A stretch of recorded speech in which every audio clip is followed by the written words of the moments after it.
ሰበር የገልፍ የሥራ ዜና። በአሁኑ ሰዓት በገልፍ ሀገሮች በተለይም በተባበሩት አረብ ኤምሬት፣ በሳውዲ አረቢያ፣ በኳታር፣ በኩዌትና በኦማን ብዙ የሥራ ዕድሎች ተከፍተዋል። እነዚህ ሥራዎችም ልምድ ላላቸውም ሆነ ልምድ ለሌላቸው ሰዎች ተመቻችተው ቀርበዋል። በተባበሩት አረብ ኤምሬት በሆቴል፣ በሞል፣ በመጋዘንና በግንባታ ፕሮጀክቶች የደህንነት ጠባቂዎች፣ የንጽህና ሰራተኞች፣ የመጋዘን ረዳቶች፣ አሽከርካሪዎችና የግንባታ ሰራተኞች በብዛት ይፈለጋሉ።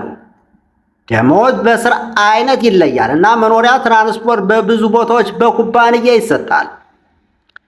በሳውዲ አረቢያ በአዲስ የቱሪዝም እና የሆቴል ፕሮጀክቶች አገልጋዮች፣ የቤት ንጽህና ሰራተኞች፣ የምግብ ቤት ረዳቶችና የደህንነት ሰራተኞች በአስቸኳይ ይፈለጋሉ። የሥራ ሰዓት ግልጽና የተጨማሪ የደሞዝ ክፍያ አለው።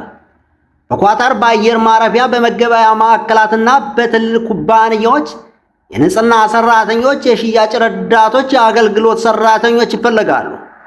አንዳንድ ስራዎችም ልምድ አይፈልጉም። በኩዌት በፋብሪካ መደብር ስራዎች ረዳቶችና የፋብሪካ ሰራተኞች በአስቸኳይ እየተፈለጉ ነው።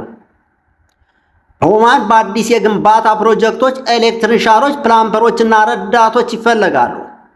አስቸኳይ መረጃ፣ የሚሰራ ፓስፖርት፣ መሰረታዊ እንግሊዘኛ፣ ለመስራት ዝግጁ መሆንና ከታመነ ኤጀንሲ ብቻ መመዝገብ አስፈላጊ ነው። የዛሬው ሰበር ዜና የነበር። ውድ አድማጭ ተመልካቾቻችን መልካም ዕድል።